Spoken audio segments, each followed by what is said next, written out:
কিরে, গুলি খাওয়া ফিলিংসটা কি খুব টেস্টি?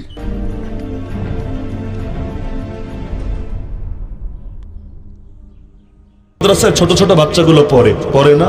প্রত্যন্ত এলাকায় মাদ্রাসা চালানো এত সহজ কোনো ব্যাপার না। এমনি তো জাতীয় মাছ পাঙ্গাস শব্দটা উচ্চারিত হয় না, দিলে কষ্ট থেকেই তো উচ্চারিত হয়, এবং উচ্চারিত হওয়ার বদলে ক্ষতি হয় না। আলহামদুলিল্লাহ পুরো দেশের মধ্যে, আমি নিজেও আসলে জানতাম না আজকে যে আজকের মাহফিল এই মাদ্রাসায়, রিফাতের মাদ্রাসার মাহফিল, আসলে আমি জানতাম না। আসার সময় আমাদের হাসান ভাই গাড়ির মধ্যে আমাকে বললো যে, আমি জিজ্ঞেস করলাম এটা কোন মাদ্রাসা, বললো ওই যে রিফাতকে চেনেন না, পাঙ্গাস বলেছিল জাতীয় মাছ, এটা তোর মাদ্রাসা, ওই আনোয়ার মামা তার মাদ্রাসা। আমি বললাম আচ্ছা, আমি তো জানি না। পরে আসার পর তাদের উস্তাদকে দেখে আমার মনে পড়ে গেল। তো এই যে প্রত্যন্ত এলাকায় মাদ্রাসা চালানো সহজ ব্যাপার না, কিন্তু আপনারা যারা এই মাদ্রাসাগুলোর খেদমত আঞ্জাম দেন, এই নবীর ওয়ারিস তৈরি হয় নাকি স্কুল কলেজ থেকে তৈরি হয়, নাকি ওই দুনিয়ার প্রতিষ্ঠানগুলো থেকে তৈরি হয়? এই মাদ্রাসা থেকেই তো তৈরি হয়। আল্লাহ চাইলে এগুলো থেকে তো কোনো আবু হানিফাও বের হতে পারে, আল্লাহ চাইলে এগুলো থেকে কোনো গাযালি, কোনো ইবনে তাইমিয়াও বের হতে পারে, আল্লাহ চাইলে এগুলো থেকে কোনো বুখারী, কোনো মুসলিম, কোনো আবু দাউদ, কোনো নাসাই, কোনো তিরমিজি, কোনো ইবনে মাজাহ তো বের হতে পারে, আল্লাহ চাইলে। কেন অসম্ভব? আল্লাহ চাইলে এগুলো থেকে কাশ্মীরি, থানবী, মাদানিও বের হতে পারে। আরে আপনি তো জানেন না, আসিয়াও যেমন জানতো না এই বাচ্চাটা বড় হয়ে নবী হবে, আপনিও তো জানেন না এই বাচ্চাগুলো বড় হয়ে কি হবে।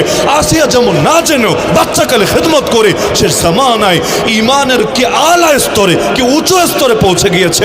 আপনারাও যদি ইখলাসের সাথে এই দ্বীনি প্রতিষ্ঠানগুলোর খেদমত করেন, আল্লাহ আপনাদেরকেও আসিয়ার মতো ইমান দিয়ে খাঁটি বন্ধু বানিয়ে এরপর দুনিয়া থেকে নিতে পারে।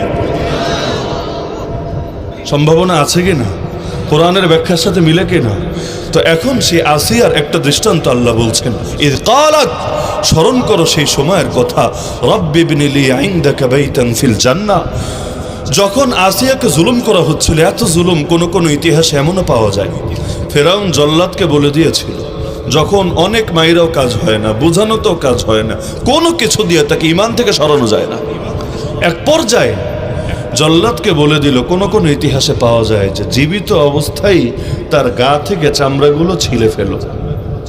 একটা ছাগলেরই যখন চামড়া ছিলা হয়, আমাদের বাংলাদেশে সচরাচর যেটা হয়, ছাগল দেখবেন বা খাসি জবাই করার পরে সম্পূর্ণ নিস্তব্ধ হওয়ার আগে, একদম পুরো থেমে যাওয়ার আগেই কসাইরা তাড়াহুড়া বশত চামড়া ছিলে ফেলে। ওদের বিভিন্ন লজিক আছে, যুক্তি আছে, যে যখন পুরো থেমে যাবে, তার নড়াচড়া আর থাকবে না, একদম শান্ত হয়ে যাবে, তখন ছেলাটা কঠিন হবে, এটা টাইট হয়ে যাবে, শক্ত হয়ে যাবে। বহুত ব্যাখ্যা আছে, যদিও আসল কথা দিলে অন্যটা আছে, যে আমার ক্ষেপ তো আরেকটা মারতে হবে, এখানে তাড়াতাড়ি কাজ শেষ করলে আরেক জায়গায় গিয়ে 2টা পয়সা কামানো যাবে। মূল কাহিনী তো এখানে। এজন্য আমার একটা অনুরোধ থাকবে, বিশেষ করে কোরবানির দিনে। কোরবানি তো দেন আল্লাহকে রাজি আর খুশি করার জন্য। নবী বলেছেন, কাউকে মৃত্যুদণ্ড দিলেও সেখানেও তোমরা অনুগ্রহ ইহসান ফলো করবা, আর যদি কোনো পশু জবাই করো সেখানেও ইহসানের সঙ্গে কাজটা করবা। ইহসানের জন্য নবী বলেছেন, এবং ফতোয়াও এটা, যে এক্ষেত্রে যত পদ্ধতি অবলম্বন করা যায় সব গ্রহণ করেই উত্তম হবে। যেমন ছুরিটা ভালো করে ধার করে নেওয়া, এক পশুর সামনে আরেক পশুকে জবাই না দেওয়া। একইভাবে গরু আর ছাগলের ব্যাপারে আমি সতর্ক করে দিই আপনাকে, যখনই গরু জবাই দিবেন, আগামী কোরবানিতেই দেন, অন্য সময়ই দেন, দেখবেন এই কসাইয়ের নামও কসাই, কাজেও কসাই, কসাইরা জবাই করার পরে আলাদা ছোট একটা ছুরি নিয়ে গলার এই মাঝখানে একটা খোঁচা মারে। দেখেছেন কি না? অথচ আপনি কিতাবে ফতোয়া দেখেন, জবাই করার জন্য খোঁচা মারার কোনো শর্ত আছে কি না? 4টা রগের মধ্যে 3টা রগ কাটা হয়েছে, মানে জবাই হয়ে গিয়েছে। তাহলে আলাদা খোঁচাটা তুমি দিলা কি জন্য জিজ্ঞেস করেন, বলবে তাড়াতাড়ি ঠান্ডা হবে। আসলে তাড়াতাড়ি ঠান্ডা হবে কিভাবে? মূলত তার শ্বাস বন্ধ হবে। শ্বাস, ওই যে স্পাইনাল কর্ড যেটা আছে, এটাতে যদি একটা খোঁচা মেরে দেয় ছোট একটা ছুরি দিয়ে, তাহলেও শ্বাসরুদ্ধ হয়ে, যদিও জবাই আগে হয়েছে, এজন্য ফতোয়া চেঞ্জ হবে না যে পশু খাওয়া হারাম হবে না, ওই ফতোয়া দেওয়া যাবে না। কিন্তু এই যে পশুটাকে এক্সট্রা কষ্টটা দিল, অথচ 2 মিনিট আগে পরে সে এমনিও ঠান্ডা হতো, এই যে অতিরিক্ত কষ্টটা দিল, এটাকে আমার নবীর শিক্ষা হলো না শিক্ষার উল্টাটা হলো? এজন্য সামনে থেকে যখনই কোরবানি দিবেন, যখনই পশু জবাই করবেন, আজকেও নাকি গরু জবাই হয়েছে মেহমানদারির জন্য, জানি না, আমি শুনলাম আর কি। আজকেও নাকি গরু জবাই হয়েছে আপনাদের মেহমানদারির জন্য।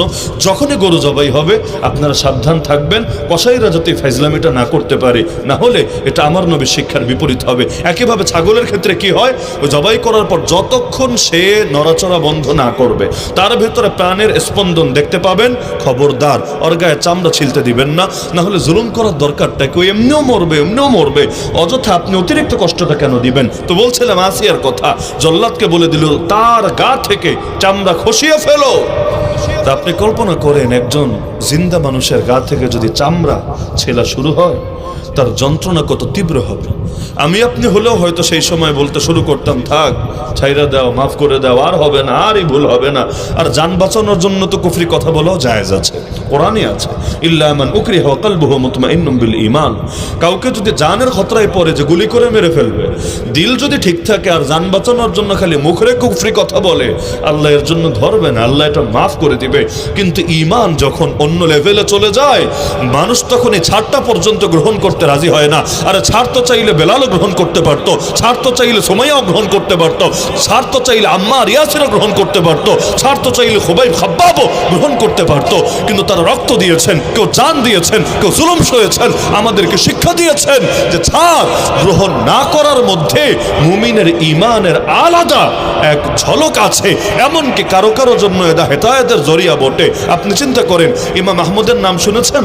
4 মাযহাবের এক মাযহাবের ইমাম, ইমাম আহমদ বিন হাম্বল রাহমাতুল্লাহি আলাইহি।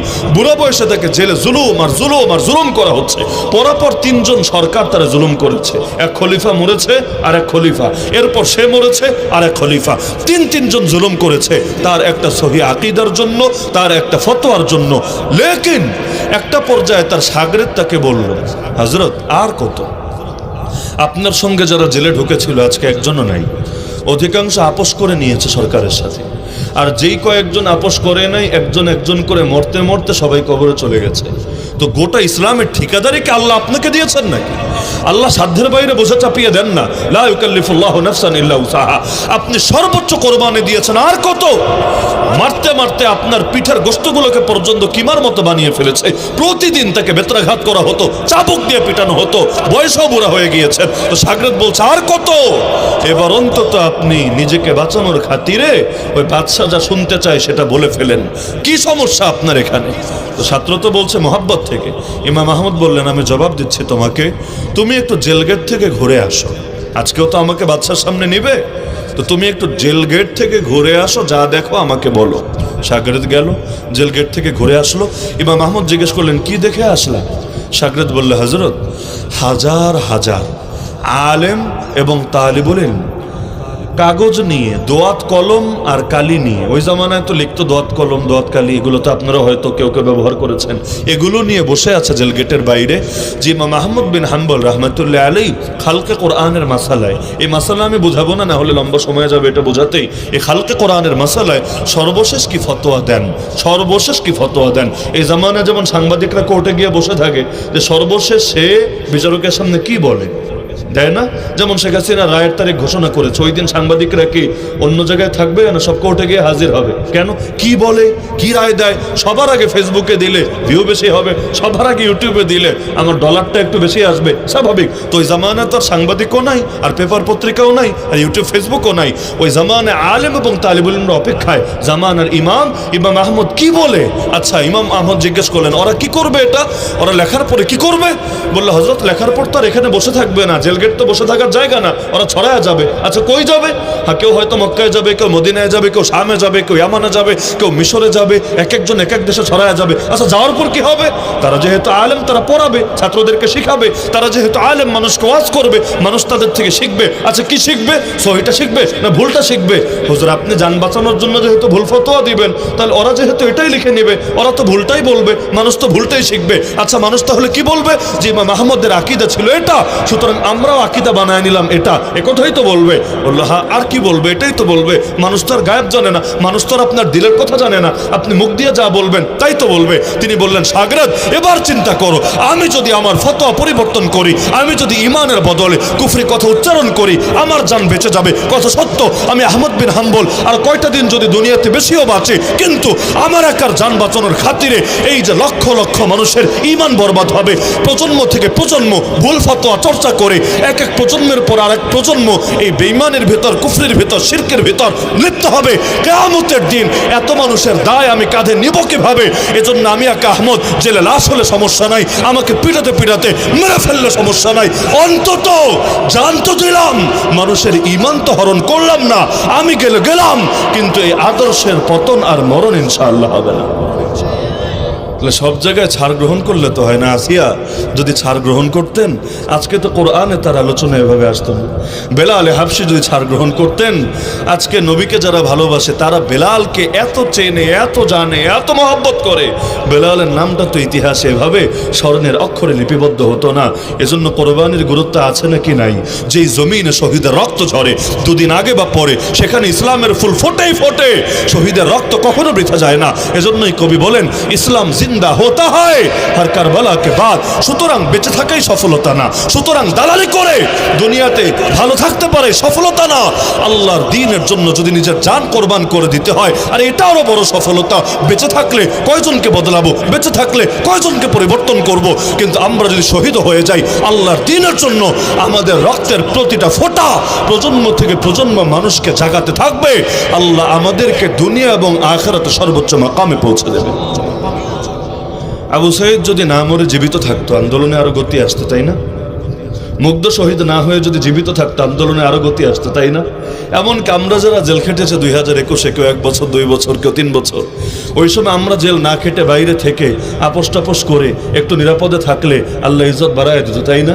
না, বরং সব ক্ষেত্রে উল্টাটা। এজন্য আমার নবী বলেন, কোরবানি যত বড় হবে আল্লাহর কাছে পুরস্কার তত বড় হবে। ইন্না ইজামাল জাযা মা ইজামিল বালা। এরপর নবী বলেন, ভাই বোনা, আল্লাহ পরীক্ষা নেয় যার তার থেকে, যার তার থেকে লোকে পরীক্ষা নেয় না। ইন্নাল্লাহ ইযা হাব্বা কওমান ইবতালাহুম। আল্লাহ যখন কোন জাতিকে ভালোবাসে তখনই কেবল তাদেরকে বিপদ দিয়ে পরীক্ষা করে। তাও সবার পরীক্ষা এক হয় না।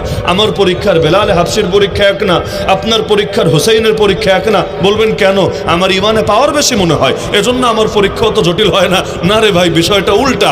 কেজি-ওয়ানের বাচ্চাকে যেভাবে পরীক্ষা নেওয়া হয়, বিসিএস এর ছেলেকে ওইভাবে পরীক্ষা নেওয়া হয় না। মেট্রিক দিতে এসেছে যে, তাকে যেভাবে পরীক্ষা নেওয়া হবে, মাস্টার্স দিতে এসেছে যে, তাকে সেভাবে পরীক্ষা নেওয়া হবে না। যোগ্যতার লেভেল যত উপরে উঠবে, পরীক্ষার লেভেলও তত জটিল থেকে জটিল থেকে জটিল হবে। এজন্য সবচাইতে বেশি পরীক্ষা এসেছে নবীদের জীবনে। তাদের চাইতে বেশি ঈমান কার আছে? আর সব নবীর সেরা নবী যিনি, তিনি বলেন, আমাকে এত কষ্ট দেওয়া হয়েছে, আমাকে এত পরীক্ষা করা হয়েছে, কোনোদিনও কোনো মানুষকে এত বেশি কষ্ট দেওয়া হয় নাই। উযীতু ফিল্লাহি মা লাম ইউযা আহাদ ওয়া লাকাদ খিফতু ফিল্লাহি মা লাম ইউখাফ আহাদ। তাই আল্লাহর পক্ষ থেকে পরীক্ষা যদি আসে পিছায়া যাবেন? আল্লাহর পক্ষ থেকে পরীক্ষা যদি আসে হারায়া যাবেন? না, বরং পরীক্ষাকে কামিয়াবি মনে করবেন। আরে বদরে মুসলমান বিজয়ী হয়েছে, এটা যেমন বিজয়। উহুদে 70 জন শহীদ হয়েছে, এটা আরো বড় বিজয়। মুসলমানের জন্য পরাজয় বলতে কিছু নাই। সুতরাং দ্বীনের জন্য কখনো রক্ত দেওয়া লাগলে দিতে পারবেন না, দ্বীনের জন্য কখনো সময় দেওয়া লাগলে দিতে পারবেন না, দ্বীনের জন্য কখনো সম্পদ উজাড় করা লাগলে পারবেন না, দ্বীনের জন্য আপনার ফ্যামিলি থেকে আপনার বিচ্ছিন্ন হওয়া লাগে সেটাও পারবেন না। দ্বীনের জন্য আমাদের মানসিকতা হবে এমন, বেলাল হওয়া লাগলেও লাব্বাইক আল্লাহুম্মা লাব্বাইক, খালিদ বিন ওয়ালিদ হওয়া লাগলেও লাব্বাইক আল্লাহুম্মা লাব্বাইক। তা আসিয়ার উপর জুলুম হচ্ছে, আসিয়া আল্লাহকে বলছেন, আল্লাহ ফিরআউনের মনটা নরম করে দেন, আল্লাহ ফিরআউনের জুলুম থেকে আমারে একটু শান্তি দেন। না, বরঞ্চ বলছে, রব্বি ইবনিলি ইনদাকা বাইতান ফিল জান্নাহ, হে আমার রব, একটাই চাওয়া, জান্নাতে আপনার কাছে আমার জন্য একটা ঘর বানায় দেন। আমার দুনিয়া লাগবে না, এখানে সুখ শান্তি লাগবে না, জান্নাতে আপনার কাছে আমার জন্য একটা ঘর বানায় দেন। এমনকি আমরা তো দোয়া করি, আল্লাহ লম্বা হায়াত দেন, দুনিয়াতে ভালো রাখেন। আসিয়া বলছে, না, ওয়ানাজ্জিনি মিন ফিরআউন ওয়া আমালি, আমি আর ফিরআউনের সঙ্গে থাকতে চাই না। এই জালেম ফিরআউন আর তার কুকর্ম থেকে আমাকে মুক্তি দেন। কেমন মুক্তি? এই দুনিয়াতে থাকলে ইচ্ছায় অনিচ্ছায় আমি জালেমের সহযোগী হব। আমি চাই না, না জালেম হতে, না জালেমের সহযোগী হতে। আল্লাহ আমাকে আপনার কাছে নিয়ে নেন, আমাকে জালেম আলেমের সহযোগী হওয়া থেকে বাঁচায় দেন। আল্লাহর এত পছন্দ হলো, আল্লাহর এত ভালো লাগলো, আল্লাহ সব কিতাবের সেরা কিতাব কোরআনের মধ্যে স্পষ্টভাবে শুধু বলেই দিলেন তা না, সমস্ত ইমানদারদের জন্য মডেল বানায় দিলেন। সুবহানাল্লাহ। সুতরাং মানসিকতা রাখবেন, ইমান যত বাড়বে পরীক্ষা তত কমবে, পরীক্ষা তত বাড়বে। ইমান যত বাড়বে পরীক্ষা তত বাড়বে। দুনিয়া মুমিনের কি খানা? সবাই জানেন দুনিয়া মুমিনের কি খানা? জেলখানায় এত সুখের চিন্তা করে লাভ নাই, জেলখানায় কষ্ট থাকবেই। জেলখানা মানেই কষ্ট, জেলখানায় আরাম বলতে কিছু নাই। জেলখানায় এসি দিলেও কষ্ট, জেলখানায় পেপার পড়তে দিলেও কষ্ট, জেলখানায় টিভি দেখতে দিলেও কষ্ট, জেলখানায় মোবাইল চালাতে দিলেও কষ্ট। জেলখানা মানেই কষ্ট। সুতরাং দুনিয়াটা হবে মুমিনের কষ্টের জায়গা, সুখের জায়গা হবে যখন তার চোখ দুটো বন্ধ হবে, সেটা ইনশাআল্লাহ। আমাদের আসল বাড়ি কোনটা জানেন? আসল বাড়ি সাচানাও না, জামালগঞ্জ না, সুনামগঞ্জ না, আসল বাড়ি জান্নাত। বাপের বাড়ি তো স্থায়ী ঠিকানা, তাই না? বাপের বাড়িকে তো স্থায়ী ঠিকানা লেখেন, তাই না? আমাদের সবার বাবাকে, সবার বাবাকে আমি আশা রাখি এলোকে অন্তত এই কথা কেউ বলবে না, না হুজুর আমার আদি পিতা হলো মহামান্য বান্দর মহোদয়। ওই বান্দরের নাতিপুতি তো আর কেউ এখানে থাকার কথা না। ওই ডারউইনিজমের শিরকি মতবাদে বিশ্বাসী কোনো বেঈমান তো আর এখানে থাকার কথা না। আমরা সবাই জানি এবং মানি আমাদের আদিপিতা বান্দর না, আদিপিতা একজন নবী। আমরা সবাই নবীর সন্তান। মাথায় রাখেন, পিতৃপরিচয় দরকার আছে। আমরা সবাই কার সন্তান? আমরা সবাই কার সন্তান? নবীর সন্তান। প্রতিটা ক্ষেত্রে এটা মনে রাখবেন, নবীর সন্তানের আচরণে নবীর শান রক্ষা পাওয়া লাগবে। সন্তানের এমন কিছু করা উচিত না যে পূর্বপুরুষের শান লঙ্ঘিত হবে। আমরা সবাই নবীর সন্তান। সুতরাং নবীওয়ালা পথে আমাদের পথ হবে, নবীর দুশ্মনদের বিরুদ্ধে আমাদের আমরণ লড়াই চলবে। তাহলে আদি পিতা প্রথমে থাকলেন কোথায়? নাকি দুনিয়াতে? প্রথমে থাকলেন কোথায়?